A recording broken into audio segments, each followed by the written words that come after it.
Hey, everybody. Welcome to the Tribe of Leaders podcast. I'm your host, Emmy Kirshner. On today's show, I interview Emily Morgan of Delegate Solutions. She and her remote team help leaders and their teams to strategically clear their plates so they can focus on higher impact activities. I absolutely love this because the one thing I'm sharing with my clients and my audience is that you really want to be delegating as much as you possibly can so you're staying in your zone of genius. I had a really fun time talking with Emily, and she shares her 5 bottlenecks that most entrepreneurs experience, sometimes a little bit of each one. So I'm curious as you listen along to which one you are. My name is Emmy Kirshner. I'm a serial entrepreneur and investor. The one thing that I get asked all the time is, how do you achieve success in business and make an impact? In each episode of the Tribe of Leaders podcast, you'll hear from entrepreneurs and visionaries who share how their leadership has changed not only their lives, but the lives of everybody around them. Hey, could you do me a quick favor? Take a screenshot of this podcast episode right now and post it on your Instagram and tag me and anybody else who you think could benefit from it, especially if you've been finding value. I'm so grateful for you listening. Hey, Emily, I have been. Never mind, I have been for the last several days really excited to be talking with you today because you and your story and everything that Delegate Solutions does is exactly what I see as a huge problem for most entrepreneurs. So welcome to the show. Thank you. Good to be here. Yeah. And with that, share with everybody a little bit about who you are and how you help business owners. Yeah, so I'm the founder and CEO of Delegate Solutions. We're based here in Philadelphia, but we're actually a virtual company, and I have employees all over the country. We work with clients in all over North America. And we are a premium virtual assistance firm, and we specialize in helping entrepreneurs identify what and how to delegate, put systems together to delegate, and then we provide the support to actually execute week over week on the most important delegations to help them move their business forward. Which I think is so incredible. And you and I were chatting a little bit before we started recording, and I had said I just got off a call where my client had recognized that her overwhelm was really stemming from her and not delegating tasks to somebody that she already has on her team. Right. Yeah. Do you see that as something that happens frequently? Definitely. And we work only with entrepreneurs. So everything that we've built is designed to support the way that entrepreneurs think and operate. Whether they have a team in place or not, it really doesn't matter to us. And industry-wise, it really doesn't matter to us. We're agnostic when it comes to, who we support. Mm-hmm. And is that because from a support standpoint, like the tasks that you're offering and the ways that you can help businesses, one, just experience some ease, but also help them scale, like those processes are kind of the same? Exactly. Like admin is admin. Doesn't matter how technical your company is or what your industry is. It really doesn't matter from a support standpoint. It's more about, it's more about helping people figure out how to use the support effectively and setting up systems that work with the way that entrepreneurs operate. Right. So what are some of the biggest challenges that you see for entrepreneurs? I think that there's a lot of entrepreneurs that have tried to delegate and haven't had a successful experience doing that.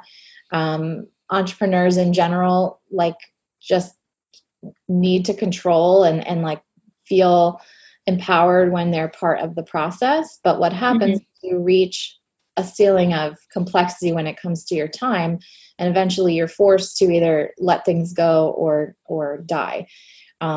So, using a service like ours is a really easy way to dip your toe into delegation instead of going full bore. Cause like we'll work with them 1 to 2 hours a day remotely. Right. As opposed to this overwhelm around, I need an assistant. I can't afford a full-time assistant. I don't have anywhere to put them. What am I going to do to keep them busy?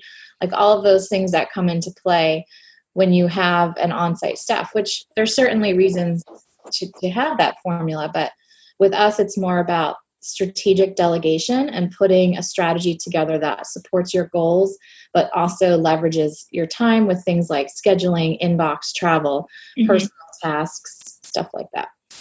Okay. And I'm curious, can you give a little bit of the history of how you started Delegate Solutions?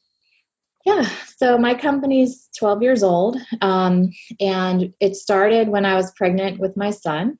And I had a career. I was working at University of Penn at that point, and was kind of looking at having a baby and not really wanting to have to go on a commute every day and manage a baby with all of that.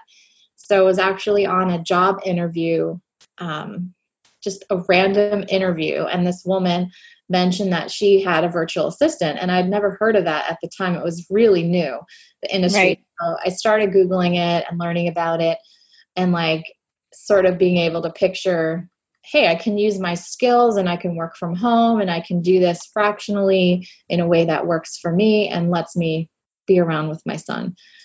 So that's how it started. And then about 6 months after he was born, I started the company. I was working at the time nearby part-time and would work with my clients like in the evenings or on the days I wasn't working as I started to build out like a roster of clients. And then over time, the need for what we were doing exceeded my own ability to actually deliver the service. So I started building out a team. And that team has evolved greatly over the last like, decade or so. Right. We have now only employees. We have a very specific way that we work with clients. So we train them and develop them and use our system to really execute how we manage delegation for them. Okay, that sounds amazing. I'm curious, when you had reached kind of that tipping point where you couldn't take on any more clients and you had to bring on some help, was that a challenge for you, or was it something that you were easily able to let go of? From a delegation standpoint, I mean, what I was looking at it was, a lot of people really want what we're doing.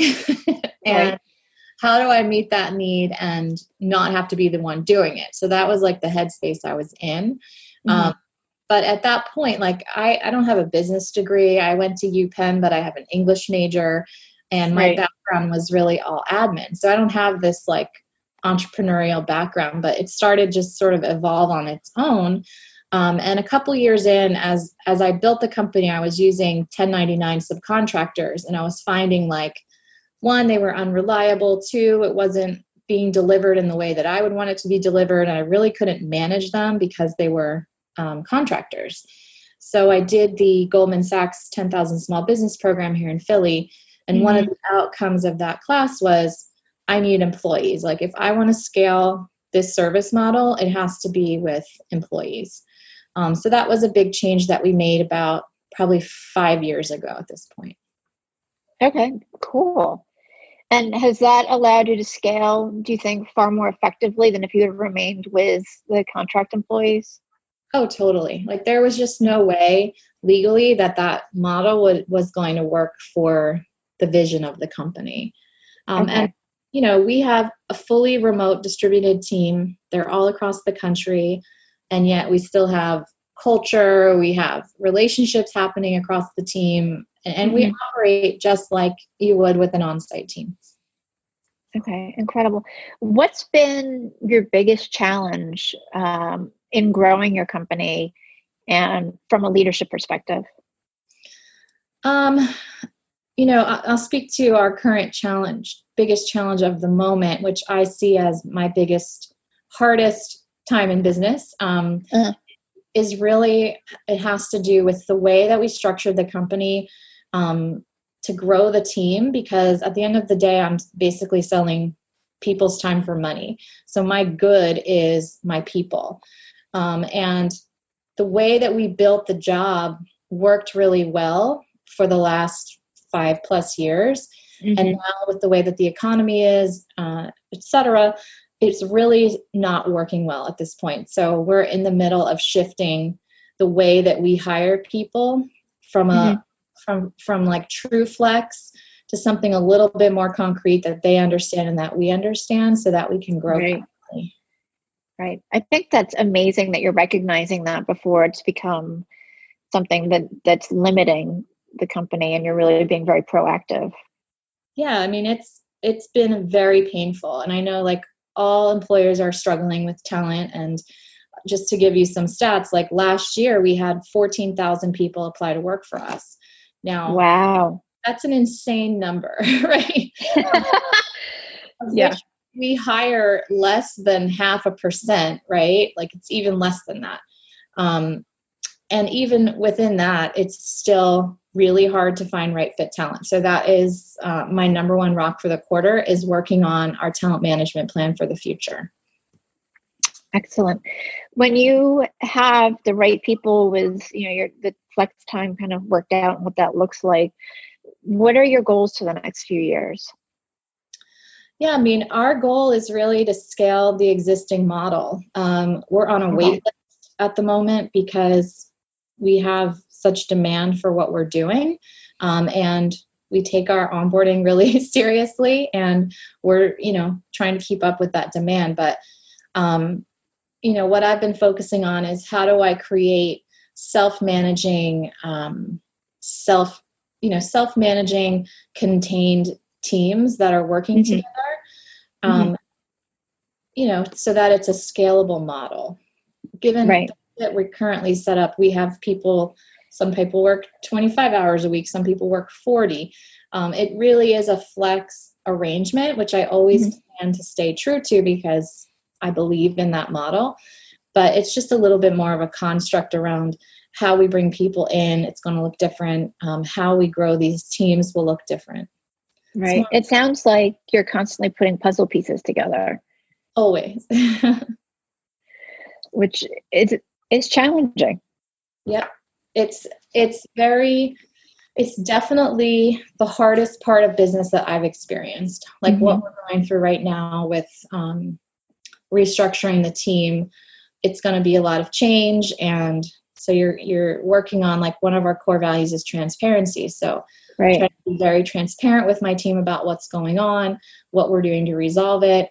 And then, like I said, I own the rock of dealing with this right now. So trying to, like, I literally, Emmy, like, draw it on a piece of paper.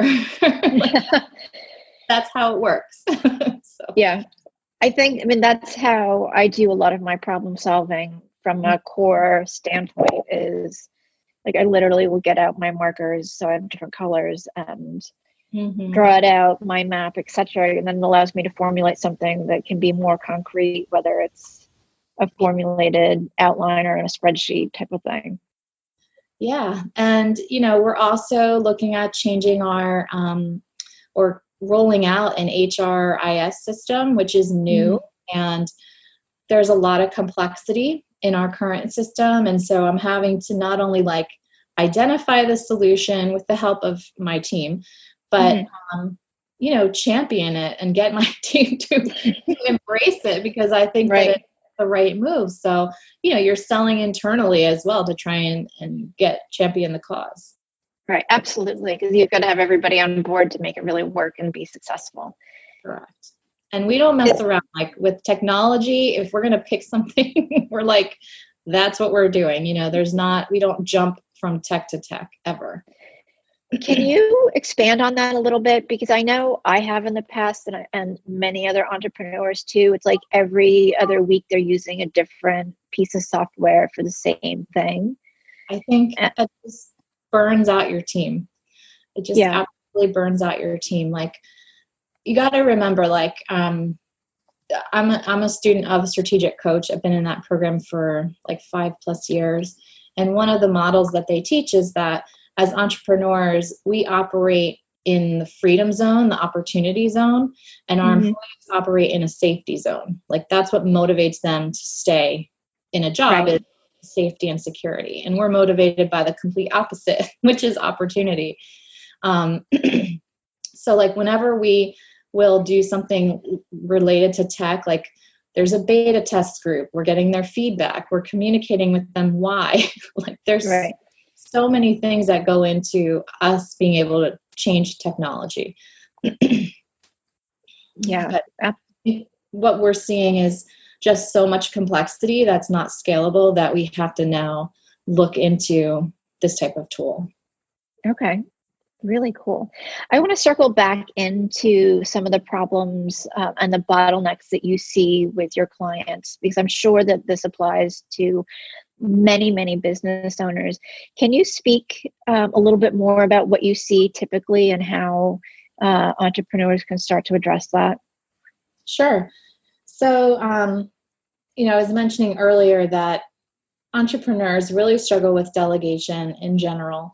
Usually when you look at it, they're part of the problem. And I say they, I mean myself as well. But, we've boiled it down to what we view as the top 5 types of bottlenecks that you can be as an entrepreneur in your business. And those 5 are the hero, the interventionist, the isolationist, the time optimist, and the dreamer. And, we feel after our experience of all these years of working with entrepreneurs that, the sooner you can identify what type of bottleneck you are within your business and understand why it's happening and fix it, the stronger delegator that you'll become. Right. So I can kind of talk through each one if that's helpful.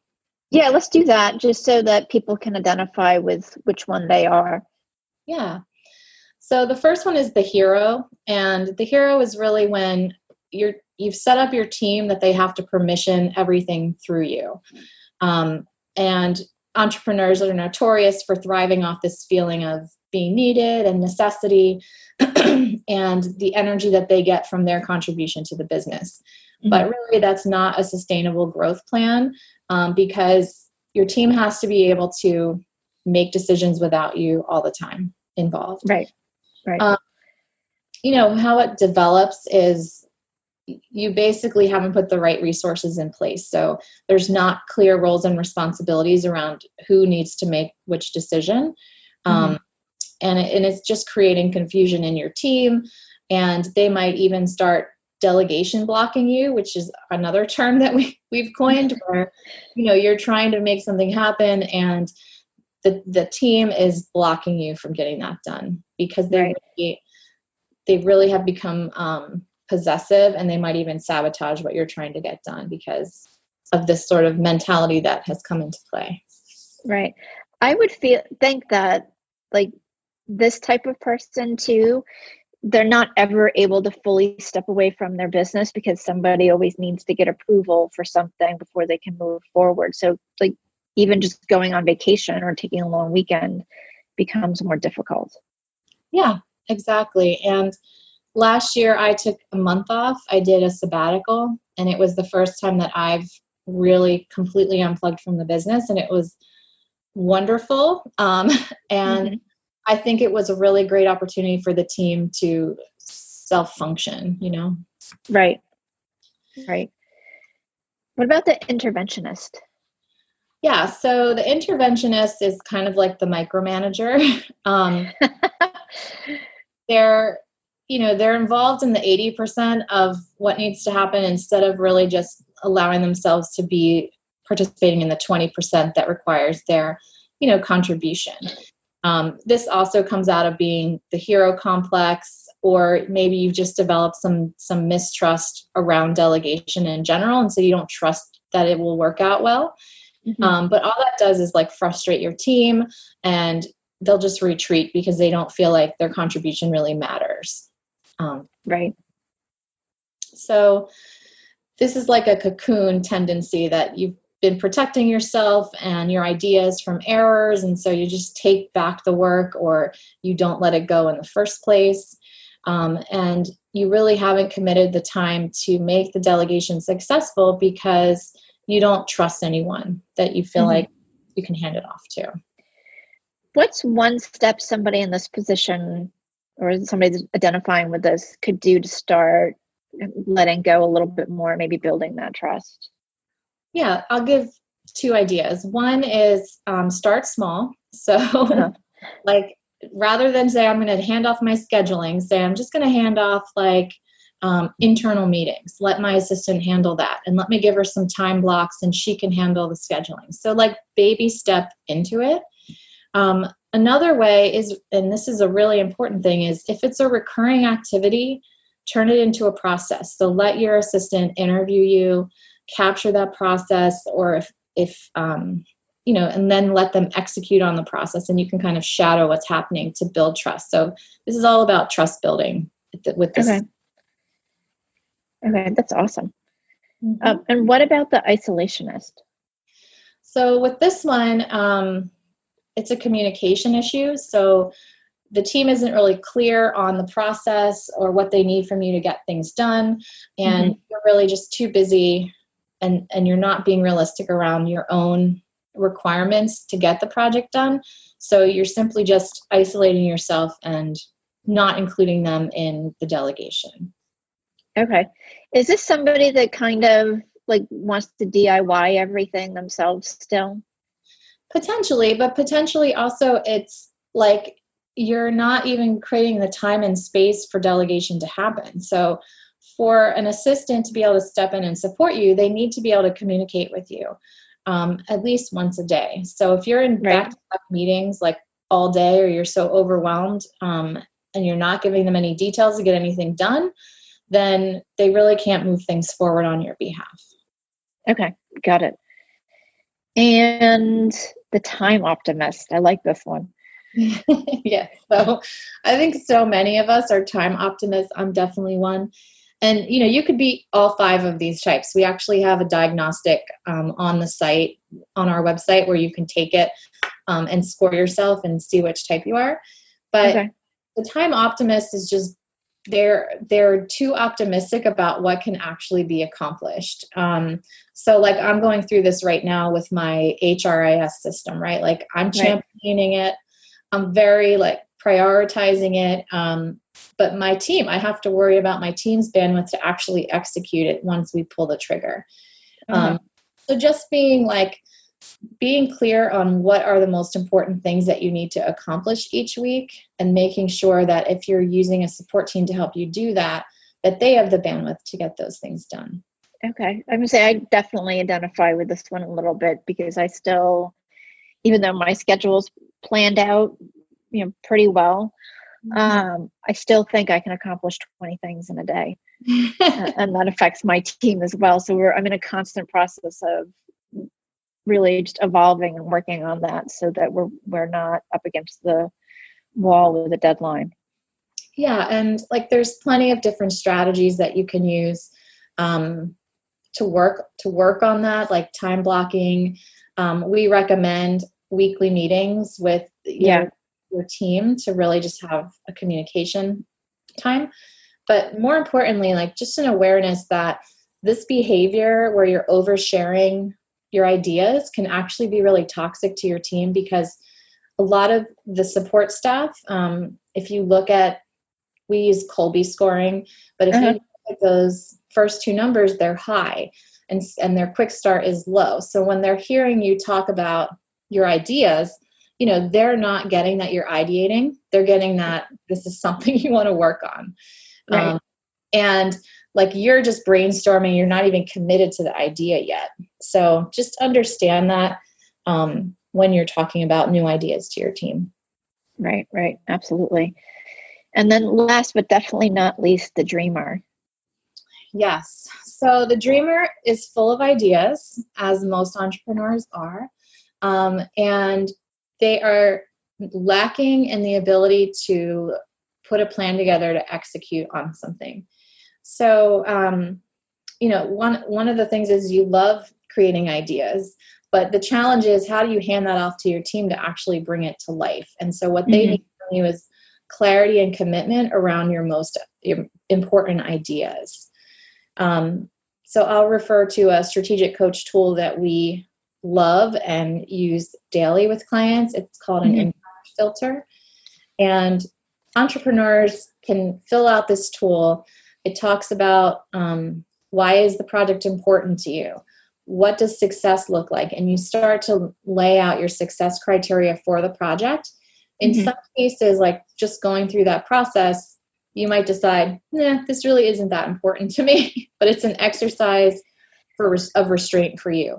If you decide it is a really important project, you hand that over to your assistant, and they now understand what success looks like for this project. And it's a really great way to give them what they need to actually get something done and still feel like your needs were met. Cool. I love that. Yeah.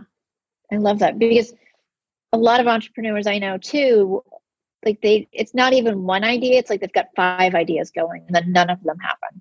Right. And then they get frustrated. Right. So, part of it is just yourself working through an idea. So this tool is wonderful for that. Even if you can just write down what success looks like and really give some criteria, that will make your delegation handoff so much more smooth. This is amazing. Amazing. I love it. So thank you so much for sharing. We just talked about a lot too. What's like one thing that somebody could do that's like super simple if they haven't quite identified themselves, or maybe they need to go back and listen to this again, to get started, like taking into consideration so they delegate more effectively? Yeah, I would say take our diagnostic. It's basically 5 questions, and you rank yourself within those 5 questions, and that'll spit out to you which type you are, and sort of an expanded version of what I shared. But just awareness is a great first step. I totally agree. So we'll get the link for that, and we'll put it in the show notes then, so people can access that easily. Cool. Yeah. Emily, I want to thank you so much for being on the Tribe of Leaders with me today, because one of the things that I've said is that delegating is like giving opportunities. And your business and everything that you're doing is such an opportunity for everyone to take advantage of, because they truly, truly need to get, I'm sure, more than one thing off of their plate. And I wish you so much success. Yeah, thanks. And our core focus is really about creating freedom for people to do what they love so they can have a big impact.